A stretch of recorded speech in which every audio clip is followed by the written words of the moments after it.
असद और मरियम की शादी को 2 साल हो चुके थे। शुरुआत में दोनों ने कभी नहीं सोचा था कि एक दिन तलाक का शब्द भी जुबान पर आएगा, लेकिन धीरे धीरे हालात ऐसे बने कि बात छोटी नहीं रही। असल में झगड़े बड़े नहीं थे, कभी मोबाइल देर से उठाने पर शक, कभी सोशल मीडिया पर दूसरों की जिंदगी देखकर तुलना, कभी घर वालों की बेवजह दखल और कभी ये जिद कि मैं ही सही हूँ। असद को लगता था कि आजकल तलाक आम बात है, सब कर रहे हैं, हम भी कर लेंगे। एक दिन बात बहुत बढ़ गई। गुस्से में असद ने कह दिया, शायद तलाक ही ठीक है। मरियम ने पहली बार चुप्पी तोड़ी, बोली, अगर रिश्ता बोझ बन गया है तो चलो छोड़ देते हैं, लेकिन अगर हम दोनों ने कभी एक दूसरे को समझने की कोशिश ही नहीं की तो गलती रिश्ते की नहीं, हमारी है। दोनों कुछ दिनों के लिए अलग रहे। इस दूरी ने उन्हें सिखाया कि रिश्ते सिर्फ सब्र से नहीं, समझदारी से भी चलते हैं। मरियम को एहसास हुआ कि हर बात मन में दबा कर रखना सही नहीं, और असद को समझ आया कि हर बात में हुक्म चलाना समझदारी नहीं। घर वालों ने बीच बचाव कराया, बात हुई। पहली बार दोनों ने ये नहीं कहा कि मैं सही हूँ, बल्कि ये पूछा, मैं तुम्हें कहाँ समझ नहीं पाया। मरियम ने कहा, बीवी को शौहर का हाल समझना चाहिए। असद ने कहा, और शौहर को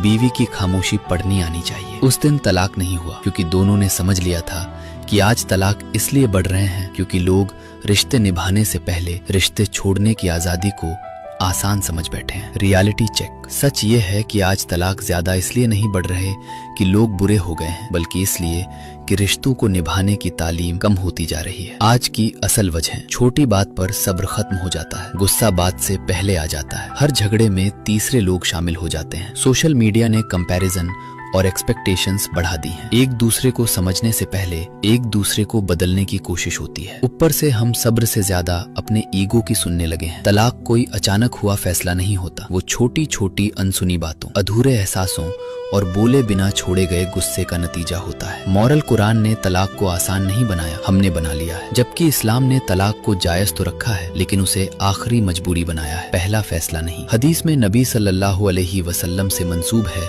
कि अल्लाह के नजदीक हलाल चीजों में तलाक सबसे नापसंद अमल है, यानी जायज होने के बावजूद इसे आखिरी मजबूरी बनाया गया है।